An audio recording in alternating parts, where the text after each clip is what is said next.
What's up, freak bitches, wherever you may be, however you may be watching? Thank you for giving us just a little bit of your time. And we are going to be talking about Christmas movies. As you can see on the thumbnail right there on the screen, we are going to be reviewing my three favorite Christmas movies. And if I'm being perfectly honest, these aren't just my three favorite Christmas movies. These are just all the Christmas movies that I can stand. I am not a big fan of Christmas. It's no secret if you know me. But these movies have a special place in my heart. Probably because they're all about rather... let's see, the main characters can all be a little testy for one reason or another. But, hey, I relate to those people. But joining me, as always, is the Dowager Countess herself, Miss Cora. How are you tonight, ma'am? Thanks for having me. Always great having you. You're actually joining us while you're on vacation, even. What a way to commit. Well, it's something to do when you want to get out of the house, but you don't want to really go do what the guys want to do. So I've turned the hotel room into a little studio. Hey, that works for me if it works for you. And joined, as always, by my hetero life mate, Grim Tuesday himself, Jeremy Wolner. What's up, my man? What's going on, everybody? Merry Christmas, you filthy animals. Keep the change. All that jazz. Happy belated Festivus. All right. I thought the Festivus was today, or was it yesterday? It was last night. Gargus Yeah, was whatever. like, I left at 5 a.m., but they kept going. I don't know how he does live streams from 3 in the morning until, noon the next day. I don't have that in me anymore. Well, somebody's got Third to. shift. Yeah, I haven't worked third shift in a long time. Even when I was young and worked third shift, I couldn't do those hours. I Were horrible. love the picture behind you and how your head is perfectly framed underneath the sign and right in front of the Grinch's ass. Yes, it's fantastic, isn't it? If I look the kids, wrong way, you give a little pucker to his butt while you're there. That'd be great. Well, somebody screen grab that one. Let's have some fun with that. Somebody screen grab what I just did. Take it out of context. But we're going to start with that movie that you see on your screen right now, and that is the Imagine Entertainment 2000 version of How the Grinch Stole Christmas. In this live-action adaptation, the beloved children's tale by Dr. Seuss, the reclusive Green Grinch decides to ruin Christmas for the cheery citizens of Whoville. Reluctantly joined by his hapless dog Max, the Grinch comes down from his mountaintop home and sneaks into town to swipe everything Christmas-related from the Whos. However, the bitter grump finds a hitch in his plans when he encounters the endearing Cindy Lou Who. The film was a financial success, making over $363 million against a budget of $123 million. But while being a moneymaker, it holds fairly low scores on the movie aggregate sites. The film has a 49.56 critic audience score on Rotten Tomatoes, but the website CinemaScore gives the film an average grade of A-. The film stars Jim Carrey as the Grinch, Taylor Momsen as Cindy Lou Who, Jeffrey Tambor as Mayor Augustus Mayhew, and Christine Baranski as Martha May Whovier, as well as several notable names in supporting roles like Bill Irwin, Molly Shannon, Mindy Sterling, T.J. Thine, and Sir Anthony Hopkins serving as the narrator. I'm a big-time Grinch. Like I said, I'm not a big fan of Christmas, so this one kind of resonates with me a little bit. I can relate to the Grinch a lot more than I can most Christmas movies. So that's why. And on top of that, I mean, it's a great story anyway. I mean, it's a timeless story. This is one of those things they show every year. It's Dr. Seuss. All of his stories tend to hold up well. But to be given even now, it's kind of a modern... on screen, kind of bring it all to life. This is one of the first movies that did this at such a high level. But I mean, look at who's involved. I mean, it's Brian Grazer and Ron Howard. So of course they're going to make a fantastic movie. And then of course you hit the casting home run with Jim Carrey as the Grinch. It just kind of all falls into place at that point. But Cora, what are your overall thoughts about the movie? Well, I had a lot, but I'll try to cut it short. Now, I had watched it years ago, but I totally forgot Anthony Hopkins was the narrator. And so when I first heard it, when I rewatched it this week, I was like, oh, that's so awesome. I forgot he did that. Overall, I thought the musical score was fantastic. The acting was really good, especially Cindy Lou Who's dad. He completely encompassed what you would imagine a Whovillian, if that's the right word, would be like. And Jim Carrey's makeup, it freaked me out when I first saw the movie. And again, this time when he first pops out with his face in Cindy Lou Who's face in that back room.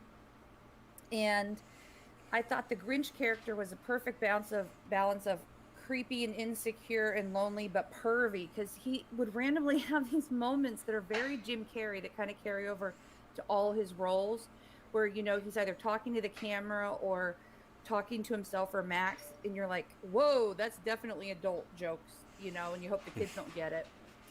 And just overall really good, and the movie just felt very Tim Burton-esque and a very dark twist on it on what seems like a simple Dr. Seuss book. And I guess my biggest gripe is he's making this Santa suit, but why didn't he wear pants?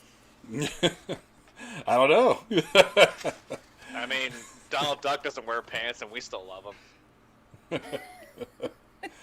Donald Duck, Winnie the I don't Pooh. know. I mean, a lot of characters in their cartoons Right. don't wear pants.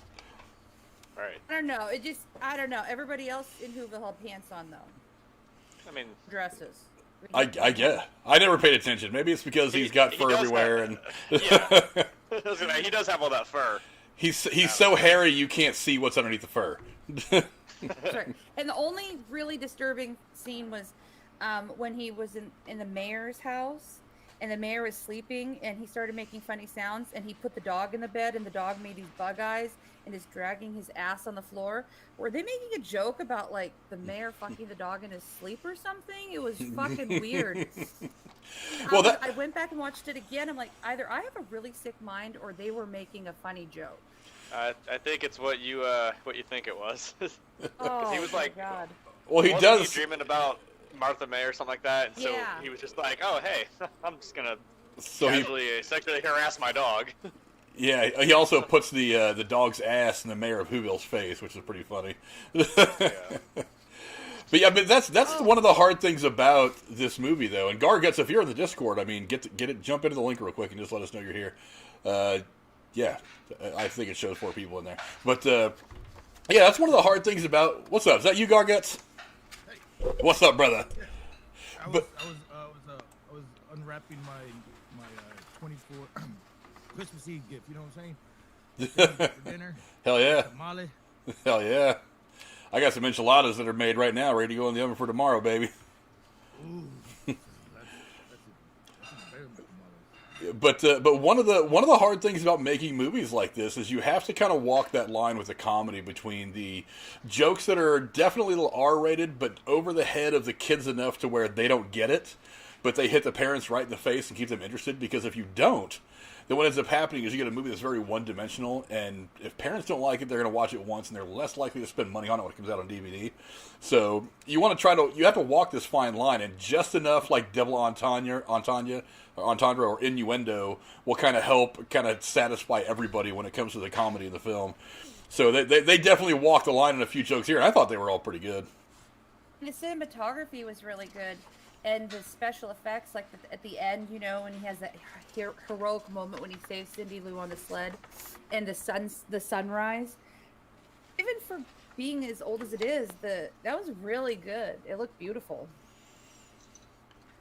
Yeah, this was actually the soundstage. Actually, still I was doing some research. Actually, still exists somewhere. I think it was shot at the Paramount lot, and it just looks all decrepit and broke down now because it's just been sitting out there getting sun bleached for almost 20 years now. But when you take the tour of the Paramount back lot, you can actually see Mount Crumpet in the background somewhere. So it's pretty wild. But looking through and checking out some of the trivia from this thing. When the Grinch pulls the sheet off the table, all of the silverware was scripted to fall off with the sheet. So when Jim Carrey goes back and knocks everything off, that was actually ad-libbed. He wasn't expecting it to do that, so he just walked right there and knocked it all off, and that ended up staying. That whole scene ended up staying in the movie, which I thought was a hilarious scene. Yeah. It's Jim Carrey, man. He rolls with it. With that, and Jim Carrey was very, very pissed off every day wearing the damn suit. So. I'll talk about that. I'll talk about that here in a second too. But But one more comment real quick. So when he's in his little lair and he's in his bed and that weird clock is going on in the background, he's playing with his answering machine. All of a sudden, I had an image of Jim Carrey as the Joker and Batman in his lair with all the green lights and the wonky movements and gestures and emphatic, threats about Batman. And now he's talking about Whoville. And it almost made me realize that the Grinch and the Joker have very similar characters for him. he played the Riddler. Riddler, yeah. Thank you. My mistake. I was like, they're I know, both that was a green. bad It works. call. Actually, You know what I'm meaning. this is actually the third time early in his career that he had to dress up as somebody who was very green. He was in The Mask, who had the green face. Then he Oh, was the Riddler and wore right. the green suit, and then he played this where he had the green suit, the green fur. So green was definitely his color early on in his career. I had read somewhere that this suit was actually made of yak fur that was dyed green.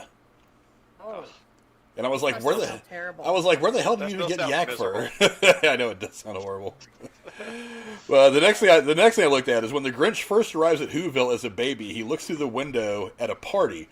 Some of the Whos are seen dropping keys in a bowl. This is actually a swinger party tradition, an adult theme that ultimately I saw stayed in the that movie. too. I just thought it was like a designated driver thing. Yeah, but they didn't notice till the next morning, so that means that none of them left that house. So there was a big like Whoville swinger party. I don't know if they just did it because they thought it looked cool, or shot the scene because they thought it was funny and not planning on leaving it in the movie. But apparently, the Whos are freaks. All the people in Whoville are just having mad orgies. Ron Howard. There are a lot of them. There are a lot of them, and they have weird noses. There's probably a lot of inbreeding going on there too. Yeah, I don't know what the gestation period of a Who is, but I mean, must be insane. It Just must crank be. them out. You know, I was looking at some of the casting possibilities, and the people that could have played Grinch instead of Jim Carrey were Eddie Murphy, Tom Hanks, Robin Williams, Jack Nicholson, and Tim Curry. They were all considered for the role at one point in casting. Ooh. Who do you think would have been as good or better? Tim Curry. Tim Curry, yeah, I don't know. Yeah, Tim Curry would have been dope. I mean, look Robin at Williams would have been fun too. Yeah. I Well, don't think he's tall enough. look at what Tim Curry did as Pennywise. It kind of, if he could do that with Pennywise, I think it would be just as easy for him to do something as cool and memorable with the Grinch. That's the way it feels to me anyway. Eddie Murphy probably would have been funny. I mean, this was about the time that he was doing all the heavy makeup stuff anyway, with the clumps and so on and so on. Tom Hanks would have been interesting. I mean, because let's face it, when him and Ron Howard get together, they make some pretty damn good movies. But I don't know that he does have some comedic flair, but he doesn't do as much comedy as he did early in his career. So I don't know if he would have been able to go like balls deep into it the way Jim Carrey did. Maybe, I don't know. Maybe he could have been wonderful. I don't know. Robin Williams probably would have been Robin Williams. He basically plays the same character and everything. Jack Nicholson would have been interesting. He's already done the heavy makeup thing with the Joker, so I don't know if he would have been too. He seems not old. He seems to bring a certain seriousness to everything he does, even the comedic stuff. And I don't know if that seriousness would have kind of thrown the whole Grinch character out of balance, because Jim Carrey is naturally goofy and kind of animated, and I think that all fits into the character. I don't know that the measured style that Nicholson brings to almost everything would have made the character as fun to watch. That's just me. But then again, it's Jack Nicholson. I mean, pretty much the guy, everything the guy touches turns to gold. So, I mean, if he'd got cast, I wouldn't question him at all. Even in Steel Magnolias, he was good. Yeah. Let's see. The next thing I looked at is Audrey Geisel, who is Dr. Seuss's widow, had veto power over the final script for the film. She objected to several elements, notably jokes aimed at mature audiences, so we could have had a few more double entendre in there had she allowed them. But also, she objected to the inclusion of a Who family with no Christmas decorations, known as the Whosteins, an implication being that the family was Jewish, as well as a stuffed trophy head of the Cat in the Hat being included on the Grinch's lair. Wow. So that would have been Well, actually kind of fun to see. She's also the one who, like, you know, there's a reason why we haven't seen any other live adaptations of Dr. Seuss's work. You know, there's the Grinch and there's the Cat in the Hat. And the Cat in the... I like it in a weird way. It's not great. It's just, like, stupid, but it's kind of stupid funny, and I'll, you know, quote it here and there. I don't think it's as entertaining as this. I thought it was funny. I don't think it was entertaining as the Grinch. No, this is, like, significantly better. I'm just saying, like, I enjoy watching the Cat in the Hat just for its, I don't know. It's what, I don't know if it's a guilty pleasure, but it's just like, I kind of like it because it's just kind of dumb. But yeah, there's a reason why she shut down. Like, yeah, we're not doing live adaptations of my husband's work anymore. I'm like, yeah, that's fair. That's fair. Cat in the Hat had like that dirty hoe joke. So. That's true. It Mike did. Myers just has that vibe, though, doesn't he? Yeah. I'm like, it's very Mike Myers. I actually think he was cast just as well in that role as Jim Carrey was in this one, because Mike Myers is for just sure. funny. But yeah, so yeah, They have you have Austin Powers basically trying to be Cat in the Hat. no doubt, and and those are the only two live action things we've ever seen from Dr. Seuss books. So Unfortunately, there probably is a reason. One of the, we alluded to it earlier. The actual time that it took to apply Jim Carrey's Grinch makeup was around 2 hours and 15 minutes, despite Carrey's claim that it took 8 hours. Makeup artist Kazuhiro is very vocal about his difficult experience working with Carrey. He said, on set, Carrey was real mean to everybody, and in the beginning of the production, they wouldn't finish. After 2 weeks, we only could finish 3 days worth of the shooting schedule because suddenly he would just disappear, and when he came back, everything was ripped apart. We couldn't shoot anything. Things escalated to the point where Hero had to leave the production for a few days until director Ron Howard called him back, promising that Carrey would keep his temper in check. Hero returned to the production to continue applying Carrey's makeup, but cited it as the worst experience of his life and one of the reasons why he initially retired from the film business. So, some people... Look, I mean, it's no secret that some people are hard to deal with, actor-wise. Wasn't Christian Bale accused of that, doing the Batman movies? He freaked out on that fucking guy. Oh, yeah, the lighting guy. There's that video, the recording you can go find a lot of different places, him screaming at the lighting guy. Right. One of the things I find funny about that is he did that, and people kind of were like, it's not very cool, but Tom Cruise did the same damn thing, and everybody's praising him for it, which I don't get. But that's just me. Fuck him. But because it's about COVID, I guess everybody's taking it a little bit differently, but whatever. But yeah, so anyway, final thoughts on the Grinch.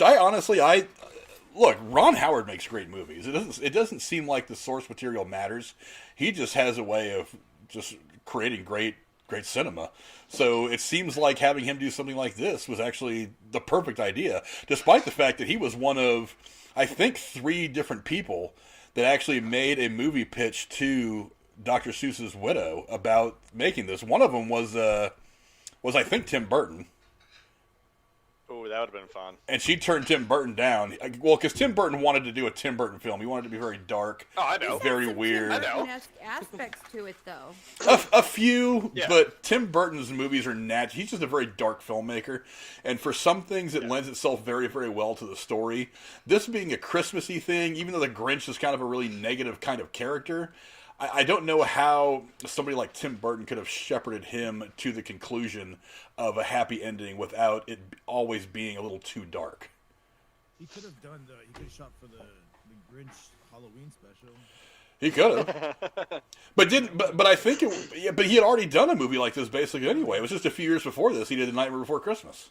So I was like, Night Before Christmas, like the Mount Krampus or whatever it is, Crumpet, kind of looks like the little, Visually, it's very similar. Yeah, I mean, I don't know. It would have been an interesting movie if Burton would have done it, but I'm actually much happier that Ron Howard, Brian Grazer, and Imagine Entertainment did it, because I honestly, I have this not so great relationship with Burton movies. They're either really fantastic or they're really horrible. There's not really a whole lot of in between with Tim Burton as far as I'm concerned. You guys out there might love him, but me personally, I'm like, I got to take anything Tim Burton does with a grain of salt. But I am actually. Didn't Brian Grazer also do Cat in the Hat? Yeah. I think he produced and directed it. I don't think Ron Howard had anything to do with it. I know Imagine Entertainment did, so I would imagine that Ron Howard probably had a production credit on there, even though I don't think he had a whole lot to do with the actual making of the movie. They were trying to do a Dr. Seuss universe, and y'all fucked it up. Hey, it would have been cool if it had done another movie, but whatever. But apparently they pissed off his widow enough to where she doesn't want to do anything live action anymore, so whatever. When she passes on the rights to the Seuss empire, that may change. Maybe. Whoever's in charge of it. Yeah. Maybe. Depends. The families can be awful picky when it comes to stuff like this. But anyway, there's Jeremy, was that your final thoughts on How the Grinch Stole Christmas? I don't know. It's one of my favorite Christmas movies. I can, like you said, I can stand it. I relate to the Grinch. I'm like, as I've gotten older, I'm like, yeah, he just kind of hated people, which I can totally get. That's his whole problem. He just hates all these fucking happy, cheery people. That's one of my favorite gifts, where he's just like, blast this Christmas music. I want to see them remake this in a 2020 edition and have him go really crazy. Grinch. Could do like an R-rated Grinch movie. That'd be fun. He just walks up. I was gonna say, the Grinch kills Christmas. Exactly. The Grinch just walks there with a. if we want to make it R-rated, make it dark, I mean, we could totally bring back Taylor Momsen. And I was like, you mean the Pretty Reckless is what you're talking about, right? Yeah. Because I'm like, wait, first there was this, and I'm like, whoa, there's that now. Yeah, So I'll bring her back. Yeah, Tyler Momsen is the one who, when she was, 16, 17, was on stage singing with her band and decided to flash the whole crowd, even though she was a minor, and that caused a bit of a stir, so. Hey. I got to see them live. It's, whew.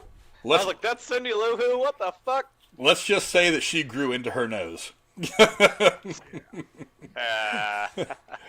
Gar Was it a prosthetic nose in the movie? Yeah, probably. I know they weren't prosthetic, the ones that I saw on stage, but anyway. Garguts, what do you think? How the Grinch Stole Christmas? Give us your final thoughts on the movie. That Richie Cunningham can totally make a movie. It's really funny how so few people even remember Richie Cunningham or even him as Opie Taylor. I'm just like, you guys realize this guy's been around since literally like the 50s, right? It's like, right. He's been doing this. Little red hair boy. He's like a little, with the he's a little fishing pole. fetus. Yeah, he has been legit. Yeah, he's been legit doing this at a high level for like 45 years. I will never ever doubt Ron Howard. But anyway, I'm glad it was Richie Cunningham and not his brother that disappeared off that show. yeah, it was the pilot episode that split. He just left. Yeah. He got the fuck out of Wisconsin.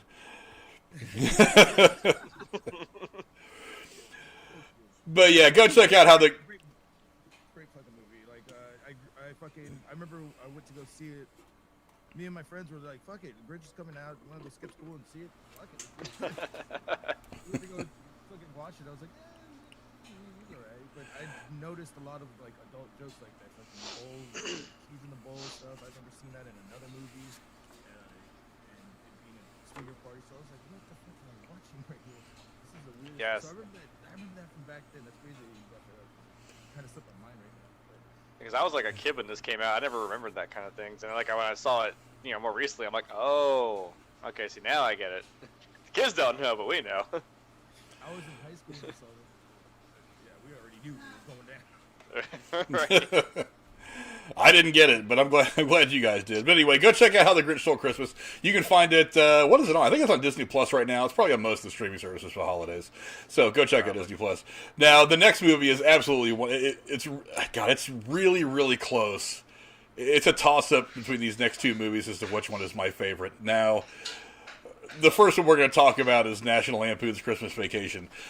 Dude, tell me this isn't one of the absolute best Christmas movies ever made.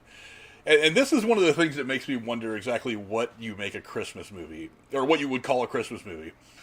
Because this is all about the spirit of Christmas, not necessarily the gift giving on Christmas Day, Santa, all that stuff. This one, at its core, really truly is about everything that is supposed to be what the holiday is centered around. But we'll go over the plot real quick. After 2 disastrous family trips, Clark Griswold decides to have a quiet family holiday at home with his wife Ellen and 2 kids Audrey and Rusty. But Clark's historically bad luck soon rears its ugly head again as he and his wife's parents, as well as some other unwelcome guests, cause the kind of chaos that we are used to seeing from a Griswold gathering. But Clark knows that all the stress will be washed away when he drops his surprise gift on his family. All he's waiting on is his bonus check. Written by John Hughes and directed by Jeremiah Chechik, Christmas Vacation was released on December 1st, 1989, and took in $73 million against a $25 million budget. At the time of its release, the film received mixed to positive reviews. However, over time, many have cited it as a Christmas classic. Review aggregator Rotten Tomatoes reports that 68% of 47 film critics have given the film a positive review, and it has an average score of 6.3 out of 10.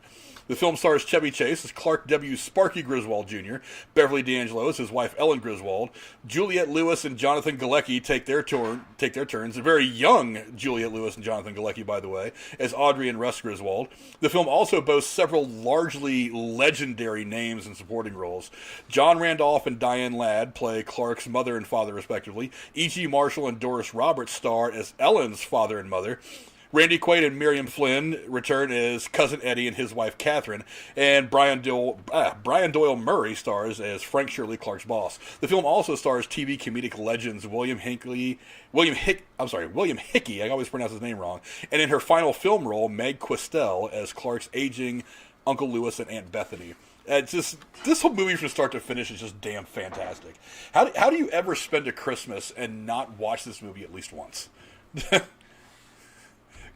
Because I'm too busy watching Ralphie shoot his eye out with a BB gun. This movie's better. Unpopular opinion. You guys can shit on me all you want. This movie's better. I just think this movie is better. I'm not saying it's a fantastic movie. I'm just saying that's what I'm doing usually. See, and that's the thing is I like all those movies, like It's a Wonderful Life and A Christmas Story and all that. But God, this one is it's so much more entertaining. Because once again, it's kind of like in a way, it's kind of like The Grinch. It's like it kind of entertains everybody. It's not just that pure Christmas movie with Santa and snow and elves and blah blah blah. It really does. I think that everybody relates to this train wreck of a holiday gathering at least once in their lives. So when we watch that, we're all kind of like, yeah, we've all been there. And I think when you can relate to it, when you can relate to a story like that, I think it hits much closer to home. Cora, what do you think? I think the whole movie kind of reminds me, it's a whole other Christmas movie, but the beginning of Home Alone when they're crazy all in the house, getting ready for the trip. Because I watched Home Alone today.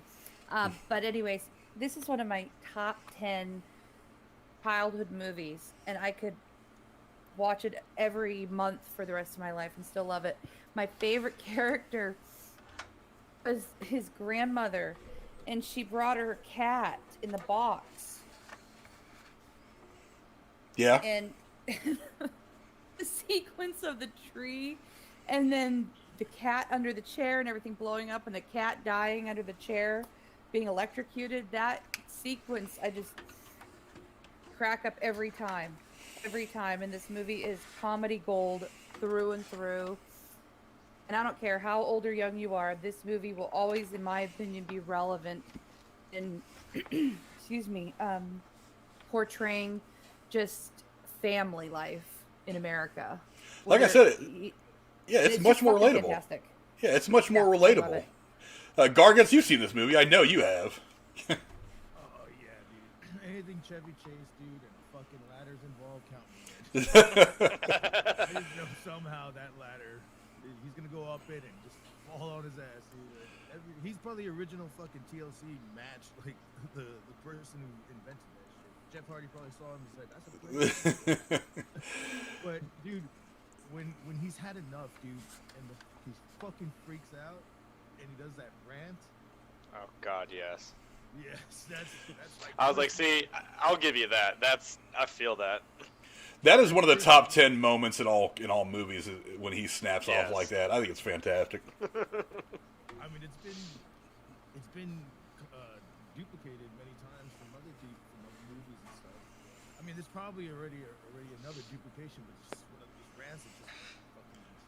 Well, it's funny you mentioned duplication. They actually did try to make a sequel to this that went right to DVD, but it bombed. Wait, what? Yeah, they made Christmas Vacation 2, Cousin Eddie's Island Adventure. It actually starred Randy Quaid and Mir. Exactly. You're better off not. Yeah. You're better off not. I've seen like bits and pieces of it. It's just not good. Now the only interesting thing about it is they did add Ed Asner and Fred Willard to that movie. So you had some great acting, but the movie still sucked. As a matter of fact, the girl that played Audrey in European Vacation, she actually returns to the movie and plays Audrey. But other than that, the movie's just garbage. It's just not good. It went straight to DVD for a reason. There's no Chevy Chase, no Beverly D'Angelo, whatever. But yeah, it's not a good movie. I don't suggest watching it unless you just want to say you did. But yeah, this movie, God, it's just so good. One of the big knocks on Chevy Chase as a whole is that he kind of plays the same character in every movie. But I'm like, that's what you do when the character works. Because one of the things, and I'll go ahead and I'll give you a little piece of trivia. There is a Home Alone connection to this since Cora mentioned a little bit ago. Originally, who was it? Christopher Columbus was supposed to direct this movie, and Christopher Columbus, upon meeting with Chevy Chase, realized he didn't want to work with Chevy Chase because he thought Chevy Chase was going to be too difficult. So instead of making this movie, he actually gave him what would be the script for Home Alone. So Home Alone was done by Chris Columbus while this movie was wrapping up filming, and then that all happened because Christopher Columbus didn't want to do this movie. You say that, and I feel like Christmas Vacation was made years before Home Alone. My Well, head. it takes a while to get movies to come out, but one of the reasons why he gave him the script to Home Alone was because he didn't want to do this movie, but they still wanted to work together, so he ended up giving him Home Alone. Yeah, so it's just weird. It's just that community of filmmakers. How one big project can lead to another one, or one horrible project can lead to one of the huge ones. Things like that. It's just weird the way Hollywood works. The whole networking thing. Yeah, like scripts would be like just laying around for decades. You can find unproduced scripts online. I was looking at a couple of them last night. There's multiple websites you can go, and people will put their own scripts up there, and maybe if you feel like you want to make one into a film or a short movie or whatever, you can reach out to this person and make whatever deal. But but when you've got these, because at the time, these two guys, Columbus, and Jesus Christ, John Hughes. These guys have been buddies, been making movies together for 15 years anyway. So these guys were already pretty tight. But yeah, it's just the way it works. Sometimes you're like, I don't really like the script. You can give it a try if you want. And the next thing you know, you make the next movie that's won 17 Oscars and is considered to be one of the best films ever. So funny how it all works. But some of the trivia that I dug up about this movie, and there was a plethora of it. There was probably about 100 different nuggets of trivia that I came across just in one source alone. But these are the ones that I picked out. Is the old Dodge pickup truck that tailgated Clark and the family in the opening scene of the movie was previously used as Kurt Russell's work truck in the movie Overboard a couple years earlier. Oh, that's awesome! I didn't catch that. I didn't know. I hadn't even seen Overboard in a long, long time. When I read that, I was like, that is one of my. Amazing. That is a good kind of rom-com. That I don't know. I'll probably end up doing a review on that one at some point. But another thing, not the remake. The remake wasn't good. We don't talk about it. Yeah, we don't talk about it. Another thing I noticed, and I actually knew this from a long time ago, is a minor earthquake actually occurred when they were filming the scene where Uncle Lewis and Aunt Bethany arrive at the Griswold house. What's interesting is this take is actually in the movie. So as they're coming in and she's taking Aunt Bethany's coat, you can actually see the light fixture on the wall sway a little bit because they had a small earthquake when they were filming this in Southern California, filming those scenes. Shit. And you can actually see the light fixtures moving a little bit. They had a small earthquake. That's something I had known for years and years and years and just kind of forgotten until I was scrolling through these trivia facts. And I ended up coming across that one. I was like, oh yeah, I remember that now. But another one is this is the only vacation movie to not feature the Lindsey Buckingham song Holiday Road throughout the entire film. That's one of my favorite 80s songs. I could listen to that song on an endless loop. I just love that song. He actually was offered to come back and do another song for this movie, but said no because he didn't want to be known as just that movie jingle writer. And I'm like, you realize that people know you because of the band you're in, right? You're part of Fleetwood Mac. they know that you're not just some jingle writer. You are part of Fleetwood Mac, one of the greatest bands ever. So whatever. But I just thought I still love it. And the opening song I actually really enjoy. I'm not, like I said, I'm not a fan of anything Christmassy, but the girl that does the opening song, and I have no idea what her name is. Her voice was great, and it was an upbeat song, and it fit the movie great. So I really enjoyed the opening song. Do you guys even remember the opening song? Yeah, it's a girl singing, and then there's like some jingling music in the background. It's almost sounds like a traditional Christmas song, but it isn't, and it almost kind of like an '80s singer. I thought it worked really well with the animated opening that they did for the movie. I thought so too. I loved that when I was a kid, and they could have easily made a fully animated version of this. I like that it was live action. Maybe if they would have made that part 2 animated, it probably would have gone off a little better. But I guess we'll never know. Another thing I noticed is despite being a Christmas movie, Christmas Day doesn't actually happen in the film. The film ends on Christmas Eve. So we never actually get to see Christmas Day this entire film. Wow. Thanks, John Hughes, for making movies that only last one day. And they're right?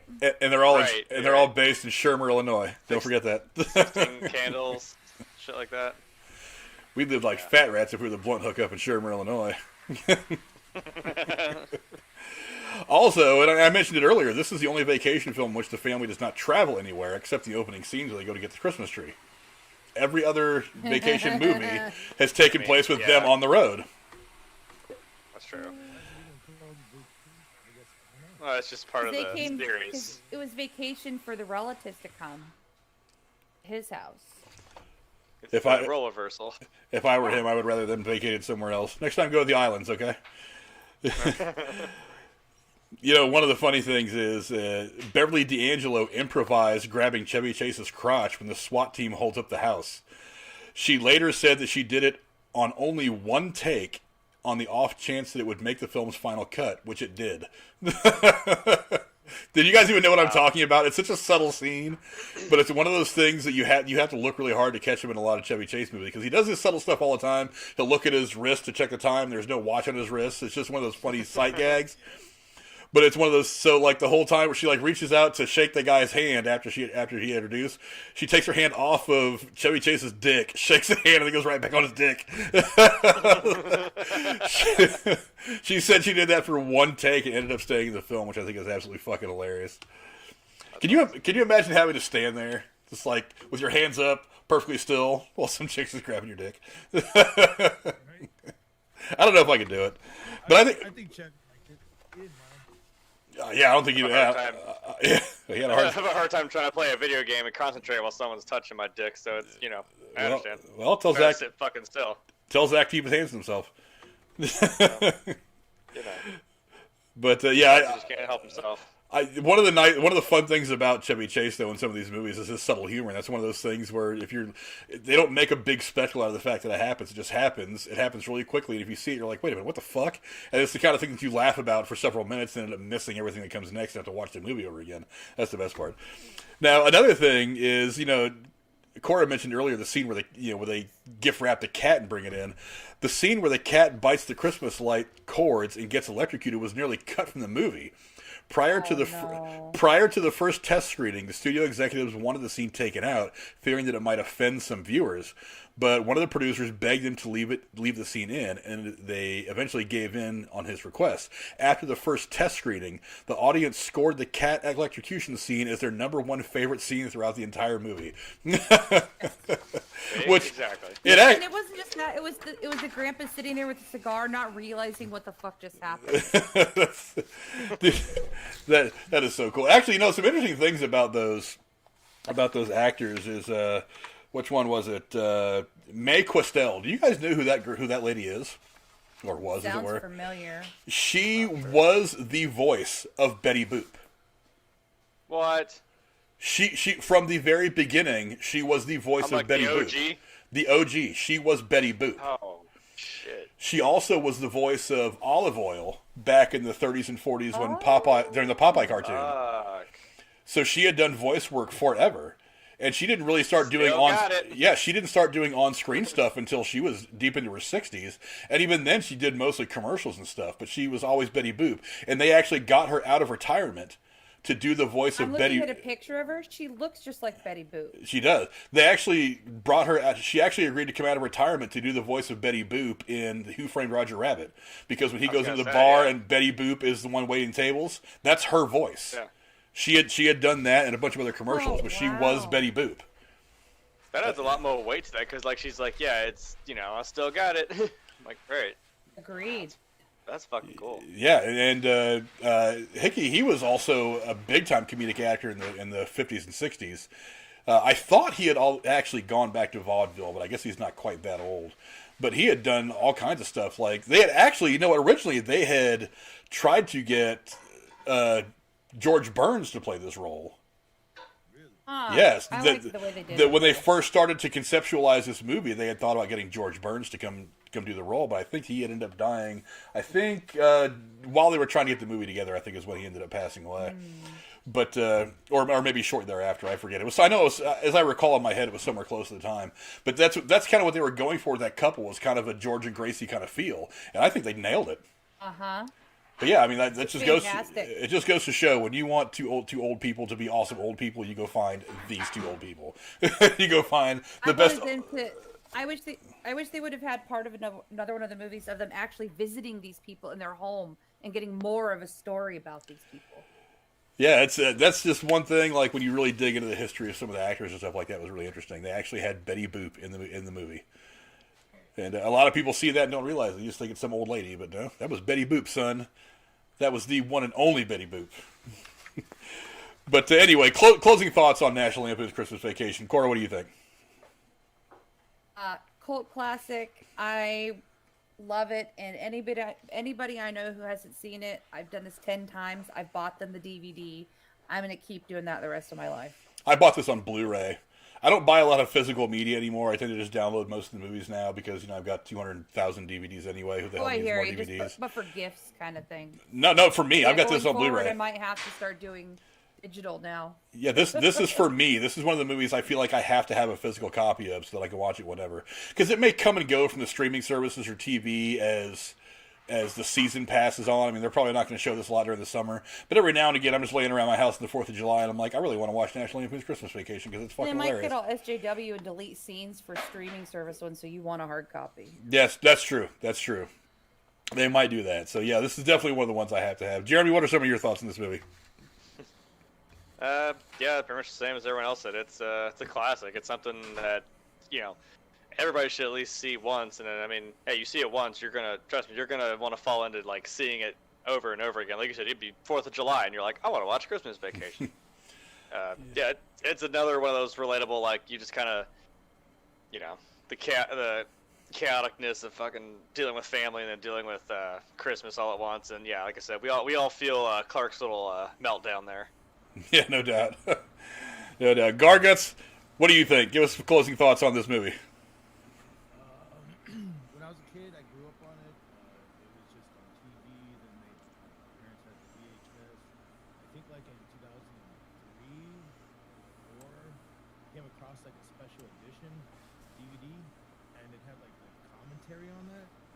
So that one was pretty great. Fucking, I can't remember exactly what the commentary was, but I think it was the director and maybe some cast and crew. And it's they're just watching the fucking movie and fucking talking about it. There's a lot of like, great stuff in it. I think they do mention the fucking earthquake now that I think about it. Yeah, it's the funny thing about filming a Christmas movie in Southern California with snow and everything is you have an earthquake in the middle of Christmas time. But yeah, this movie, it holds up. I mean, even now when you watch it, it's like the tone of the filming and everything. I mean, it is getting a little dated as we get farther and farther away from when the movie was actually made, back in 1989. But yeah, it's this movie is just so watchable any time of the year for anybody. And yeah, it's kind of typical Chevy Chase stuff, but typical Chevy Chase stuff at that time was just gold. I mean, everything from this to Caddyshack to whatever, Spies Like Us, another fantastic movie. He was right at home when he was doing stuff just like this, and I'm really glad that this movie got made because it is one of the few Christmas movies that I can watch on an endless loop for like weeks at a time. And then the bit where he always like sees a pretty girl and he's just like fumbling idiot. And in this one, See, it's relatable. Yeah, exactly. Same. It's relatable. My brain just shuts down like, what's going on? So he's got that girl and she's showing him his leg and his son walks by. And, yeah, that's It is a great moment, especially his reaction. It's just so like, wait a minute, what? You can tell that in their future life, Clark Griswold's going to be the guy that when Rusty brings a girl home, he's going to be looking her up and down, and Rusty's just going to be shaking his head and have previously warned her ahead of time. You already know what's gonna happen. Like I told you, don't pay attention to my dad. Yeah, he does that. Just don't worry about him. Anyway, National Lampoon's Christmas Vacation is available. Just go buy it. I mean, it's on. I know it's on Netflix right now. I think it's available on Prime, but just go buy it. You can get it for $10 on Prime Video. Yeah, just do whatever you got to do to have this in your collection somehow. It is a classic. Now we'll move on to the last movie we're going to talk about tonight. Again, God, it's such a tight race between National Lampoon's Christmas Vacation and this movie is my all-time favorite Christmas movie. This is Scrooge, made by Mirage Pictures in 1988, distributed by Paramount. Scrooge is a 1988 American Christmas comedy film directed by Richard Donner and written by Mitch Glazer and Michael O'Donoghue, based on the 1843 novella A Christmas Carol by Charles Dickens. Scrooged is a modern retelling that follows Bill Murray as Frank Cross, a cynical and selfish television executive who is visited by a succession of ghosts on Christmas Eve, intent on helping him regain his Christmas spirit. Released on November 23rd, 1998, Scrooge made just over $100 million against a $32 million budget. Review aggregator Rotten Tomatoes offers a score of 71% based on 48 reviews and an average rating of 6.1 out of 10. which provides the consensus review, Scrooge gets by with Bill Murray and a dash of holiday spirit, although it is hampered by markedly conflicted tone and an undercurrent of mean-spiritedness, which I think was kind of the point of the whole film anyway. The film stars Bill Murray as Frank Cross, Karen Allen as Claire Phillips, John Forsythe as Lou Haywood, John Glover as Bryce Cummings, Alfre Woodard, who I love, as Grace Cooley, Bobcat Goldthwait as Elliot Loudermilk, and also features a number of cameos by stars including Lee Majors, Miles Davis, Paul Schaefer, David Sanborn, John Houseman, Robert Goulier, the Solid Gold Dancers, Buddy Hackett, Mary Lee Redden, and Jamie Farr. Cora, you've seen this. I know you have. You've seen all three of these movies. How long has it been since you had seen this one? I don't know. Maybe I was 10 years old, 15 years old. It's been a long time, but I'm a Bill Murray fan, and the first thing that came back to my mind when you told me about you're watching this was how much the taxi driver ghost creeped the fuck out of me. Like, he reminded me of one of the ghosts in the Thriller video for Michael Jackson. Like, just creepy as fuck with the teeth or whatever. But the whole movie, and I think it's meant to be this way, because I think this is kind of a take on, am I blanking? It's a Wonderful Life. And then the one that really I reconnected with after watching this is The Family Man with Nicolas Cage, which is a lot like this. And so to me, it's kind of like an evolution from It's a Wonderful Life to Scrooged, and then The Family Man for me, with very similar plots about a man being visited by, ghosts or whatever, to look back at his life, and then ultimately at the end making life changes in present day. Very good movie. Loved all the cameos, and as a little girl, the last ghost, I loved her dress. I mean, I wanted to be her. So overall, top movie. Anything with Bill Murray, you can't go wrong, except for that movie where he's in Japan being weird. But Lost in Translation, I think is the one you're talking about. Is that it?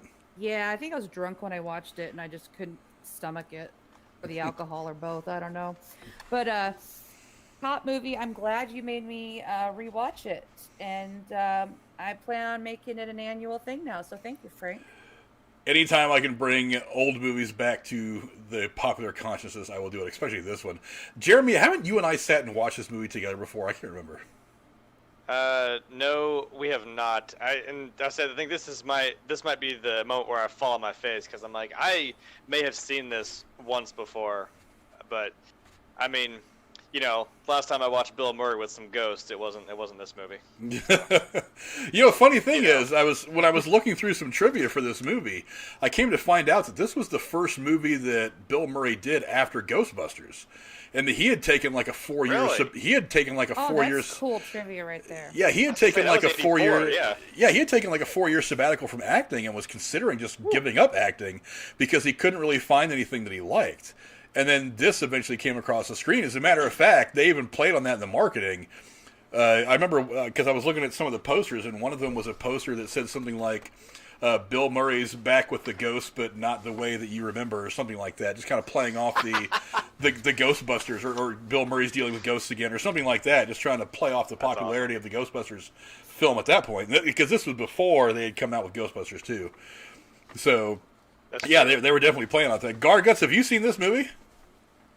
Yeah, it's been a minute since I've seen it, though. I probably rewatched it like a couple of years ago. I just remember him being a douchebag at the beginning, and he's turned into like this heartfelt thing. But dude, when he's advertising, I remember this part where he's advertising, and it's like terrorism, and it shows the plane blowing up. I was just like, oh my god, this is fucking so accurate, man. This is how like we watch TV now. When he starts, I can't really remember too much of it.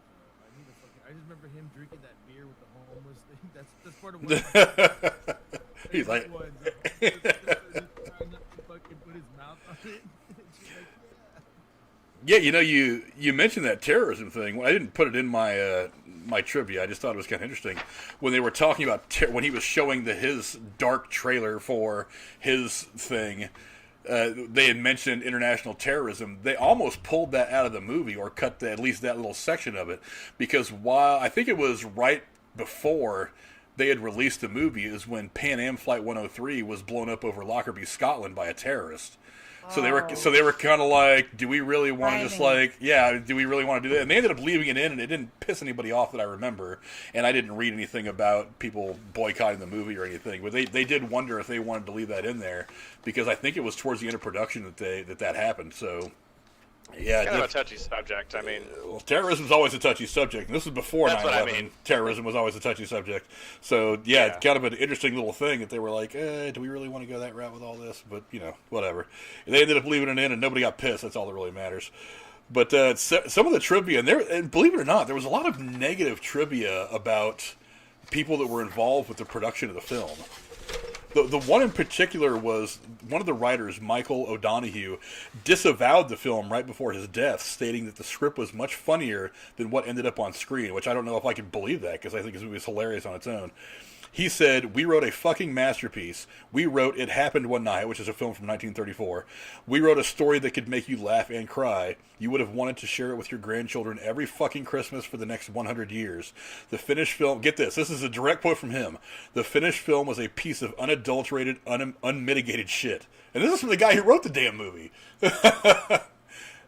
Oh, is this another one of those tales as old as time where it's like, hey, a director or writer, producer, whoever has this thing, and they're like, oh, this is gold, and then they're like, well, you know what we're gonna do with that? We're gonna shave this off, shave this off, shave that. That's great, sell it. That's what we're doing. And it just kind of there's this constant struggle back and forth of, well, we want to make this, but then like when it starts getting into, I don't want to say corporations and shit, but it's like then we're like, well, but this is what we're gonna do, and well, that happens. That kind of thing happens in every movie, though. It's kind of hard to get away from it. Now, I'm sure as a writer, you probably put up with a few things getting cut out of every project you try to put out there. And maybe sometimes you're a little more forgiving about it than you are other times. But I was like, damn, that's pretty hardcore for this guy just to roll right in and be like, this movie absolutely sucks. Maybe he didn't get paid. Maybe he didn't get paid. At least not as much as he thought he should have anyway. But he's holding some sort of grudge or something. Something's not right. Yeah, I don't know. But, I mean, rest in peace, Michael O'Donoghue. I mean, whether you liked it or not, you wrote a movie that we think is absolutely fucking hilarious. So, right. But I can't imagine that he thinks that the body of his script was funnier than this movie. Because this movie's got a laugh in, like, every scene. It's insane to me. I wonder if I could. I wonder if there's a place where I can go find his original script so I can just like read through it and be like, really, that's what this scene was supposed to do, or that where it's supposed to go. I'd love to see it, but I mean, no, maybe we'll never see it. Who the hell knows? Filming actually began in December of 1987. With Christmas fast approaching, Richard Donner asked if the production could have Christmas Day off, but Paramount Pictures executive refused, insisting that filming should continue on Christmas Day. However, Donner outwitted them, and at the end of the day, on December 24th, 1987, he officially fired the entire cast and crew, and 2 days later, on December 26th, he officially rehired everyone. The break allowed the cast and the crew members to spend Christmas with their families. You go, Richard Donner. That's cool shit. That's called game in the fucking system right there. Oh, really? That's everybody's fucking fired. You're rehired 2 days from now. See you later. Go with the presents. You're welcome. You know that one scene where Carol Kane, who plays the Ghost of Christmas Present, the little weird fairy? That one scene where she grabs Bill Murray's lip, in one of those takes, she actually pulled it so hard that she tore it very badly, and filming was halted for several days while he healed up. She actually grabbed his lip and tore that shit off his fucking head. Could have been a BDSM thing. Maybe, I don't know. Right. Carol Kane was always pretty intimidating for being a woman who's 3 feet tall. She always had that really steely look in her eyes. I'm glad she was a comedian. Very unique voice. Very unique voice, indeed. You know, one of my absolute favorite comedians is Sam Kinison. And Sam Kinison was originally slated to play the part of the Ghost of Christmas Past, who was the cab driver that you were talking about earlier, Cora. The part eventually went to David Johansen, who was known at the time as Buster Poindexter, due to his friendship with Bill Murray. Oh. God, could you imagine having seen Sam Kinison in that movie? That'd have been fabulous. I love Sam Kinison. You can find so much of Sam Kinison's stand-up on YouTube. If you ever want some good stand-up from back in the 80s, go check him out. He is pure gold. he is something. He was something special. God, of all the people we could have lost fairly young. I mean, I know he was probably in his mid-40s, but man, Sam Kinison was just pure gold at stand-up. One of the special appearances in this movie was that of a legendary actor named John Houseman. Sadly, he died on October 31st of 1988, less than 1 month before this movie was released in theaters. And I know that you guys, being fairly younger than me, I mean, look, John Houseman is old for me. I mean, because I remember when I was in my early teens, he was in a movie called Paper Chase, and then eventually was in the TV show that was based in the movie as kind of the law professor or whatever. British guy. He was the British guy that was sitting there reading in the movie. That was sitting there reading the Scrooge book. But that guy that guy had been around forever. He passed away shortly about a month before this movie came out, so he never actually got to see it. But he was a legendary actor. He was in so much stuff. He had worked with like Peter O'Toole and just all kinds of guys going back into the 50s and 60s. But this was his last movie before he passed away. And what's that? I'm pretty sure he might have got an advance copy or something. You never know. I mean, I don't know how things worked back in the 80s as far as how fast they could spit one of these things out and let people screen it. So, I don't know. But maybe he didn't even care. Maybe he didn't want to care to see it. He's like, just give me my check so I can bounce out of here. I lived it. Whatever. Yeah, he's like, I was on set. I lived it. I was in the movie. I bet you he didn't even remember playing it. May not have. She's like, what? But when got Garguts over there cracking a beer, hell yeah. Gotta work on this Festivus poll. I know, right? Oh yeah. Now, one of the things that I hate the most about the movie industry is movie critics. And even though Roger Ebert is considered to be one of the best movie critics alive, he has smashed a lot of movies that ended up being absolute classics. I liked him better when Siskel was alive and they did it together. But even then, they shit on movies that over time have become classics. And as people watch them, they kind of look at them and like, why did these guys smash these movies? But on that note, movie critic Roger Ebert said this was the worst film adaptation of A Christmas Carol he had ever seen. Oh, come on. I could think of 3 other ones that were not so great. And I love Patrick Stewart, but I don't know. I think this is better. Well, here's the thing though: is when you're making when you're making a film like this, it's at its core kind of a spoof. It's not supposed to be a direct adaptation. You're not trying to just take the original story and tweak it a little bit. You're not even just trying to set it in modern times. You're trying to kind of turn it on its ass and almost make fun of the story as another way of telling what's at the core of the story itself. So, and I don't think that some critics actually get this. I don't like critics for one reason. They get paid to be overcritical of movies. I am never overcritical of movies. Same thing with food critics, by the way. Yeah, I mean, critics at all. I mean, they get paid to overanalyze things. That's why one of my long-standing rules has been: if most critics hate a movie, I'm running to the fucking theater to see it because they're usually wrong. I've noticed that it's always like critics hate something with a fucking passion, and then I'm like the audience score is like through the roof, and then vice versa. It's fucking weird. Yeah, I mean, You wonder if the movie companies and the distribution companies try to make side deals, and say, here, push this, and by the way, I have a competing movie coming out.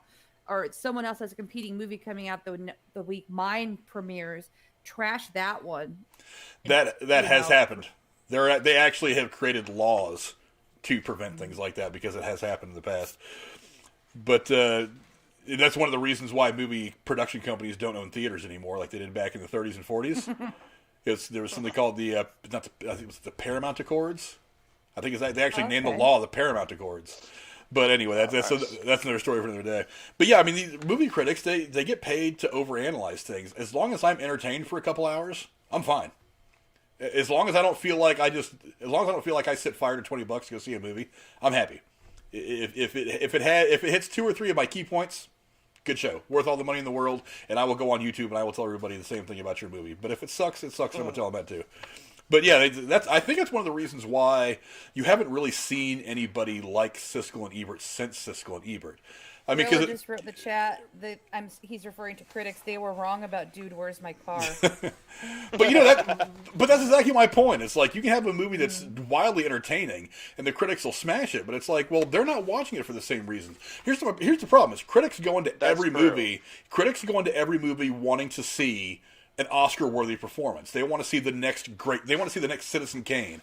If you're going in there and watching Dude, Where's My Car, expecting to see the next Citizen Kane, then you need to turn the fuck around and go home. That's not what that movie makes no illusions as to what it's about. So if you go No, in there it and wasn't. so if you go in there and pick it apart, it's like, dude, they told you from the beginning, from trailer number 1 all the way through to the end credits, exactly what this movie was. They did not lie about it. You went in there with the wrong expectations, and you're disappointed because of you, not because of the filmmakers, not because of the actors, not because of the script, but because you went in there expecting more than you knew that movie was going to deliver. And that's why you haven't seen it. Like, not just Siskel and Ebert. Who was the other guy? Gene Shalit. Who has seen Gene Shalit in 20 years? You did? Exactly. Gene Shalit's still alive. Nobody knows. And then next week he dies. Damn it, Cora. It's going to come across the wires tomorrow. Movie critic Gene Shalit dead. I'm the asshole tonight. Dead from COVID-19 complications. Oh. Right. But yeah, I mean, and Richard Malton, same thing. I mean, that guy was a huge critic for years back in the 90s. I don't remember his name, and maybe it was on some cable network, and he was a movie review guy, but they did a cartoon version of him, and he would give reviews of movies. God damn it. I forget what you're talking He was balding. He kind of looked like a thin version of George Costanza from Seinfeld. I think wasn't the name of the show The Critic or something like that? Yes. I know what you're talking about. Actual reviews. Maybe it was just about a guy but that was funny. Yeah, I think I may have watched 1 or 2 episodes of that, but it didn't stick It's a with me. tangent, sorry. That's all right. But I mean, it perfectly illustrates it that we've got to the point where we make fun of movie critics now instead of trusting their opinions. I'm like, we're criticizing critics right now. It's fine. It's like in that movie, Something Pizza with Julia Roberts, Mystic Pizza. Mystic That Pizza. food critic that comes to taste the pizza. I mean, he has this air of fancy, foreign guy who knows everything about everything food, and they're just as busy before the guy came as they were after in the end. And just because they were put on TV, supposedly they were considered a better restaurant, but people still like the pizza before. No doubt. Kind of reminds me of the food critic from Ratatouille. He's just like this really stuck-up, snobby, French guy, and then, and then he just apparently has this God moment of, oh my God, this is amazing. It's like, oh my God, he actually has a soul. Holy shit. You should do a review show, Frank, of movies that have reviewers in them or something, and then we can trash the reviewers in all the movies. I will just spend 2 hours trashing movie reviewers for shits and giggles. I don't need to do a movie or watch a movie. I will spend hours just sitting here trashing movie reviewers because I think they're wrong. But that could be real quick. I asked in the chat what their favorite Christmas movies were, and Bry Guy said Christmas Vacation, and GMTA said The Santa Claus with Tim Allen was my favorite when I was a kid. So. See, I didn't know if we were gonna maybe just at least mention our favorite movies. But you said your top 3, Frank. I was like, well, that was one of mine. Was The Santa Claus. I mean, honestly, The Santa Claus 2. I don't know why I like that one so much better. The one where the son goes to the North Pole with him. Yeah, I don't know. When he's older. I haven't seen any of those movies in a long time, so I'm just gonna take your guys' word for it. Yeah, and then I think I mentioned obviously A Christmas Story with the BB gun. And, I can't stand that one. That's a boy movie, I think. Well, I'm sorry. No. I mean, I got the BB gun when I was a kid. Maybe that's why I like it, because I'm like, oh, I have that too, and I shot my shoulder. Came off like such an ass. Like when he would yell at the furnace and how he treated their mom. I'm like, oh, I can't. I don't know. Well, it is also set in post World War II. Yeah, I'm not you're saying right. it's it is kind of at the time, but I don't know. I always thought it was kind of funny. And then I did like the narrator. I don't know who that guy was, but he was great. Wasn't it the guy that wrote the book? Yeah, Gene Shep. Yeah, Ooh. the guy who wrote the book. Yeah. He has other. I always thought maybe I mean it wouldn't be worth redoing, but I'm like it'd be funny to have Ralphie now narrate the movie, because it'd just be funny to have him because it's him narrating when he was a kid. It'd just be kind of interesting. Mm-hmm. Well, maybe we can talk about that next Christmas. Hey, why not? Well, I was gonna say Elf. There's very hit and miss with Will Ferrell, but I actually like All Elf. I'm gonna say I don't know is why. spaghetti with maple syrup. That shit was fucking epic. The fucking That's Pop Tarts and that's like drunk food, going into leftovers, and you're like, oh, I'm gonna try something I've never tried before. we're gonna have the Just shit. have the And then you Buddy find the it Elf half special. eaten in the sink the next day when you're sober. When you're sober and throwing up spaghetti and maple syrup. Oh. Oh shit, no. But anyway, What about you, Garguts? What's your favorite Christmas movie?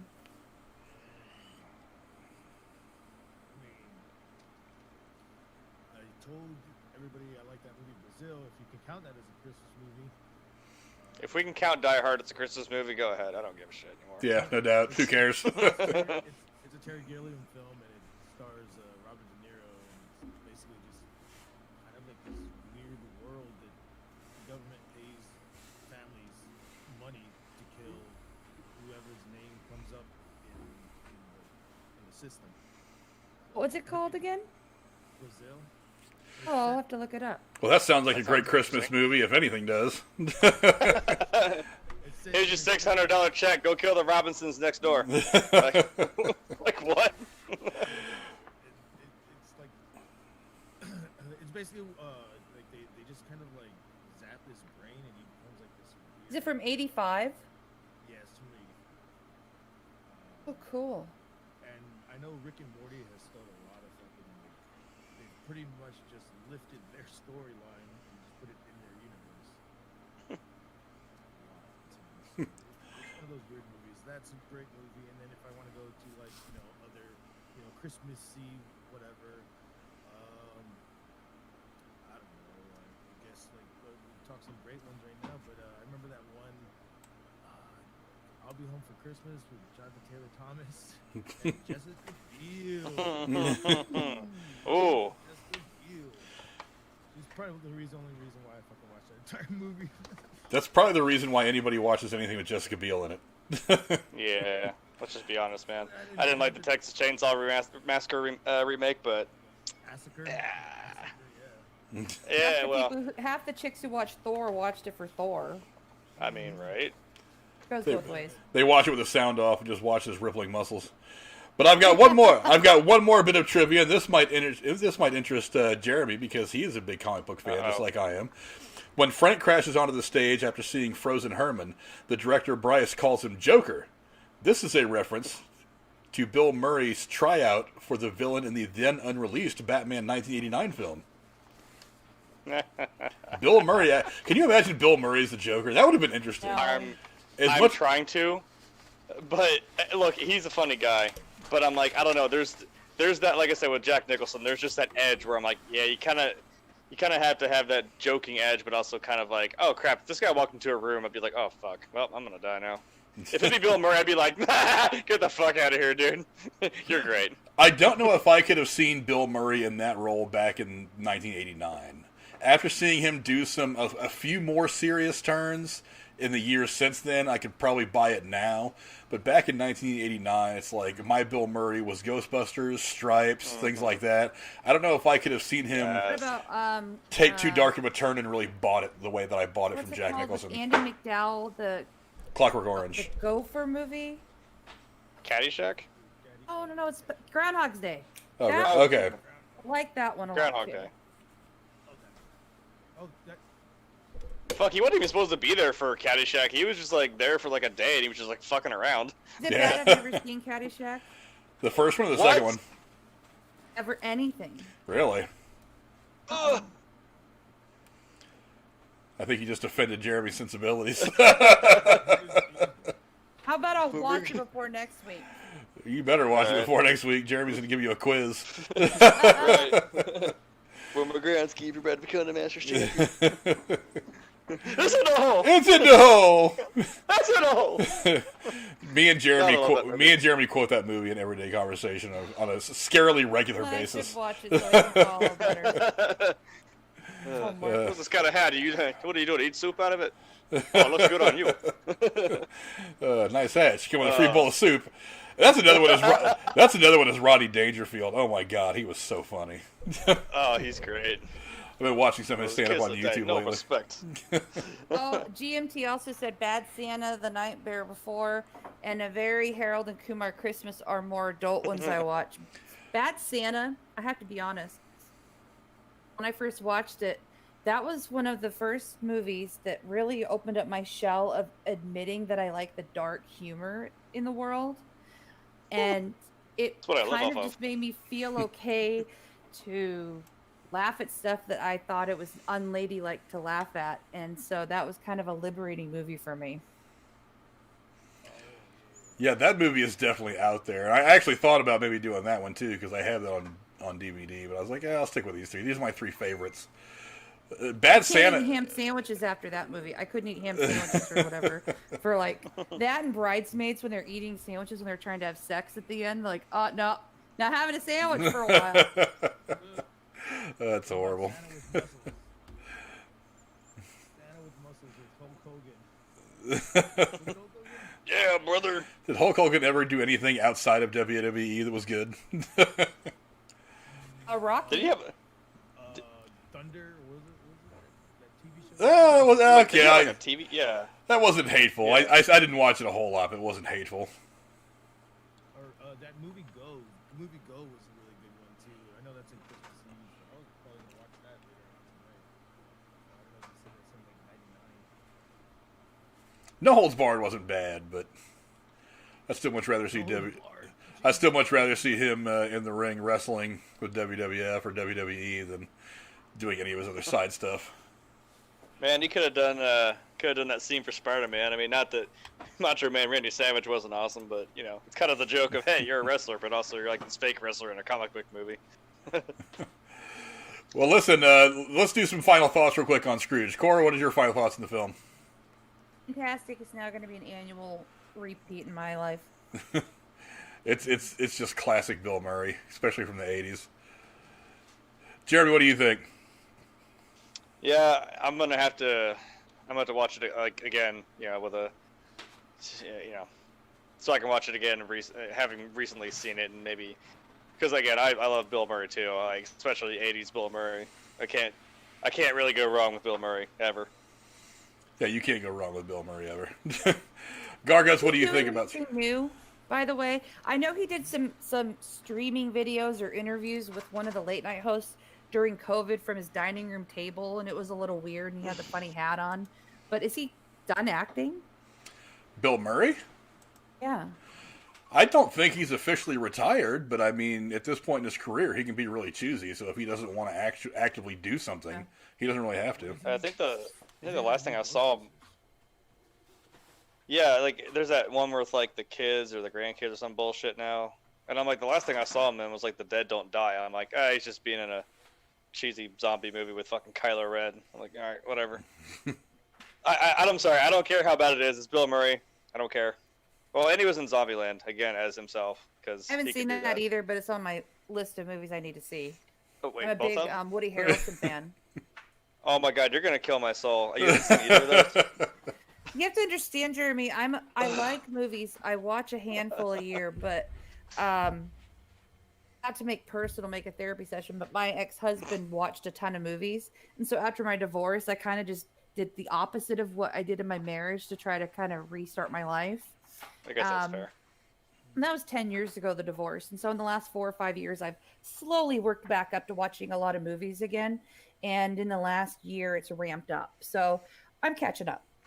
Well, you definitely better catch up if you want to come run with us. Like, well, we can give you recommendations for sure. Oh, I have all the streaming services. So I'll watch Caddyshack. And my husband, Dan, has Zombieland 1 and 2 on a Blu-ray. So I'll watch those this week. I'll send you Definitely the watch list. that. I'll send you the list that I sent Alex of movies that you must watch. This is just like Okay. the first list. It's the first list. I'm sure that we'll make All another right. one. Right. But I yes, accept the challenge. you'll have to start going. I don't know if Alex is watching them either, but yeah, it's definitely one. It's definitely a whole lot of good movies in that list. Garguts, what do you think? Scrooged. I'm watching it later on after this stream. Cool. I gotta There you rewatch go. it. Nah, yeah, just a whole lot of really fantastic. Even some of the older actors. I mean, the guy that played the one guy that froze had been around for a while. He was on like Barnaby Jones and a lot of TV shows back in the 60s and 70s and stuff like that. So yeah, it's just definitely a lot. And then Karen Allen, who she managed to act alongside Harrison Ford as Indiana Jones in 2 movies. Too bad the last one wasn't better.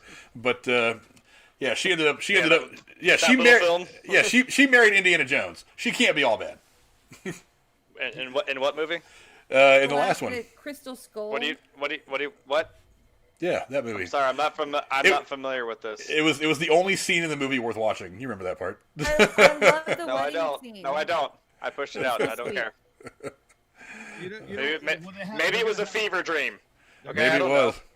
Maybe it They're gonna have was. another shot later on, so they got part last installment. So. Let's see how that They happens. rode off into the sunset in Last Crusade. How perfect could you have ended it? Hey. You know, I have one gripe with Indiana Jones Crystal Skull. In all of the One? movies, I'm the sorry. biggest gripe is Okay. that alien angle, like, come the fuck on. Everything else was about, you know, human Religious civilizations. The alien Interdimensional. thing, I was just like, nah, come on. I The don't like only it. thing, the only way I'll give that kind of a pass is I'm like, in each movie it was kind of like, I guess, of the times. Like in this, in the other ones it was the 30s, so it's like, okay, it's Nazis, it's religious artifacts. And then I'm like, in this I'm like, well, in the 50s, yeah, there was the whole Roswell crap, and there was a bunch of, and it was Russian, so communism was kind of getting to be a big thing. I'm like, it works for the time period it's trying to be in. And then, like, we're assuming that it is real, so I'm like, yeah, that, I don't know, but it's not indie that we kind of know This and felt love. like somebody who worked on the X-Files helped write the movie. Yeah, I'm like, I'm not trying to defend it, really. I guess that's my only, quote, defense of it. That I it was get trying you. to kind of be in, like, the, mid-50s is when it was set, so I'm like, okay, but Mhm. I don't know Shia what that LaBeouf was. passed for a possible son option for him for me. And now that we have walked way off of Christmas movies, I think we should. I think we should hold on to some Next of this. time on Dragon Ball Z! I think we should hold off. Yes, everybody. I think we should hold off on some of this talk about their franchises because that's one of the things I'm probably going to start doing here and there over the course of the live streams, starting probably maybe even next week or week after. We'll start doing some franchise talks where we just get some people together and just beat to death what we think about certain franchises, and we'll probably have the Indiana Jones franchise on there, all three of the movies, and maybe that one I think obscure we, fourth one. We talked about that once, Frank. I think you said about doing, like, some franchises like Indiana Jones, Star Wars. We could do, like, Back to the Future. Yeah, Lord of the Rings, shit we're like definitely going to do some franchise talk. We'll just spend a couple hours with a bunch of people talking the franchise to death, breaking it down the way that only people like us can do here on the Harsh Truth. Series. Sure, why not? What? What'd you say? She was only half joking about that. That's the scary part. The Legally Blonde movies. Oh, fuck. You That's know, been a minute. I go to Broadway plays, and because they come through Portland when I lived in Oregon. And the worst Broadway play I ever went to was the musical version of Legally Blonde. It was awful. It was no. Oh, wait. This is like, look, okay, this was last week, but I was watching something and I realized we forgot a fucking video game movie. Silent Hill. I forgot that was a thing. You're only a week late, but whatever. Hey, remembered. I did. I totally forgot about that. It was okay. It's okay, I guess, for, you know. Seeing the nurses will always fuck me up. I can't. The way they move and shit. Ugh. I don't watch horror movies. They give me nightmares. I can't do it. That's the idea. I don't know if she was here for the Halloween thing, but that's when I was like sitting, you know, whew, I was having a fun time. Let me tell you. Let me put it. I'm such a weakling that when I was a kid, Jurassic Park gave me nightmares, and I can't watch Jurassic Park at nighttime even now Damn. because of that memory of all the This nightmares I is- had. Is this when I tell her I work in a haunted house?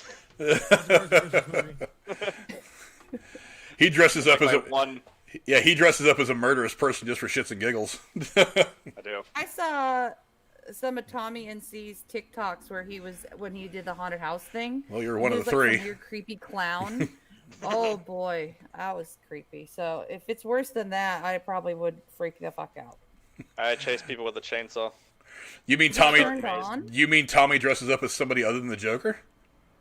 Yes, he was wearing a traditional clown suit with his really creepy, murderous looking face thing, and he was not the Joker for the haunted house that he worked at this year. Really? I'm surprised that Tommy dressed up as somebody other than the Joker. Anyway, that seems like a good enough place to wrap things up. So why don't you guys go down in the comments below and let us know what you guys think. Do you guys like this movie on your screen right now, Scrooge, starring Bill Murray? Or do you like maybe How the Grinch Stole Christmas, starring Jim Carrey? Or maybe you're a big fan of National Lampoon's Christmas Vacation. By all means, go down in the comments below and let us know. I want to thank you guys for coming and hanging out with us. Cora, say goodbye to everybody. Goodbye to everybody. And I have to say some kudos. Garguts, Festivus last night was fucking fantastic. I only got 3 hours sleep and it was fucking worth it. Jeremy, where can the people find you? Have you been gaming at all lately? No, I have still not. I'm still sitting in my living room currently with my shit all in this little corner. I actually just moved some shit to my cart so I can start like getting some stuff. I'm trying to work out how to do lights, how to do little setups and shit. So I would still just say default to Twitch. I believe I have your Twitter and maybe your Twitch in the comments below. If you guys want to go watch him do some gaming, you can do it there. If I don't have his Twitch, I'll have it put in there at some point. Eventually, I'll put it like in I always say, you know the name, it's all the same. It's across every platform except for TikTok, because like 4 people have my name, and it pisses me off. TikTok, but whatever, I'm not mad. TikTok sucks anyway. Garguts, where can the folks find you on social media outlets? Just my Discord and my YouTube. That's it. I will put links to all of his stuff in the description below so you guys can find Garguts and his all-night marathon streams that start at usually, 2 o'clock Sunday or Monday morning and go until sometime around noon? Yesterday we tried to go on at 11, but I was doing like so many things and I had to like... Your computer was being a shit too. Yeah, and it was slowing down and I was just like, all right, I'm ready, like 45 minutes late. We had a good stream last night. Festivus was crazy, and tonight, I guess I might be doing it again. So, I'm up for it. Go check out Garguts. I'll put the link to everything for him down in the description below as soon as we get done with this video.